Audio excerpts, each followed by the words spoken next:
qaysidir inson yoki shifokor sizga dori yozib berdimi, siz dorini o'zingiz ko'rib, bilib, keyin qabul qiling. Hozirgi paytda juda ham ko'p insonlar dorini shifokor o'zi qilib qo'ydi, o'zi deydi ekan, bilmayman nimaligini degan holatlar juda ham ko'payib ketyapti. Hozir bunga misol tariqasida Zuhra opa aytib beradi. Qayerga borib qildirgansiz? Sharxonga bor. Qaytingizdan ukol qilgan? Tomog'ingizdan. Nimaligini bilmaysiz? Ha. O'zi allergologiya sohasida bir tomoqdan ukol qilish standartimizda yo'q. Dori olgan. Bir marta olganmisiz yo bir necha marta olganmisiz? Har oy tomog'ingizdan borib ukol olib kelib turardingiz. Nimaligini bilmaysiz.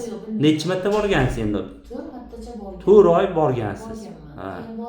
Bormay qo'ygansiz. Bormay. Shuning uchun biz aytamiz opa, sabab nima olayotganingizni bilishingiz kerak. Mana hozir ichida nima borligini bilmassiz uni. Shuning uchun mana pulingizni olgan, shu ukolga deb doringizga pulni olishganmi? Ha, mana biz shuning uchun har doim retsept asosida dori yozib beramiz. Bu retseptni o'zingiz dorini aptekadan sotib olasiz. Shunda to'g'ri bo'ladi. Har doim tanangizga shu o'zingiz qabul qilayotgan dorilarning nimaligini bilishingiz kerak. Keyinchalik ham qanaqadir og'rib qolsangiz ham so'rang, o'zimda bor qilib qo'yaman desa, yo'q, mayli qilsin.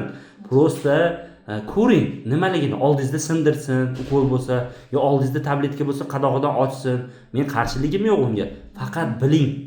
Bu eng keyinchalik yana sog'lig'ingizda qanaqadir muammo bo'lib qolsa ham, unaqa holatda qabul qilmang. Doktor, qabul qilaman, olaman shu ukolingizni. Siz shuni oldimda bitta ko'ring, sindirib qiling deng, bo'ldi. Shuning uchun har doim qolganlarga maslahat beramiz, shunaqa qilib olinglar.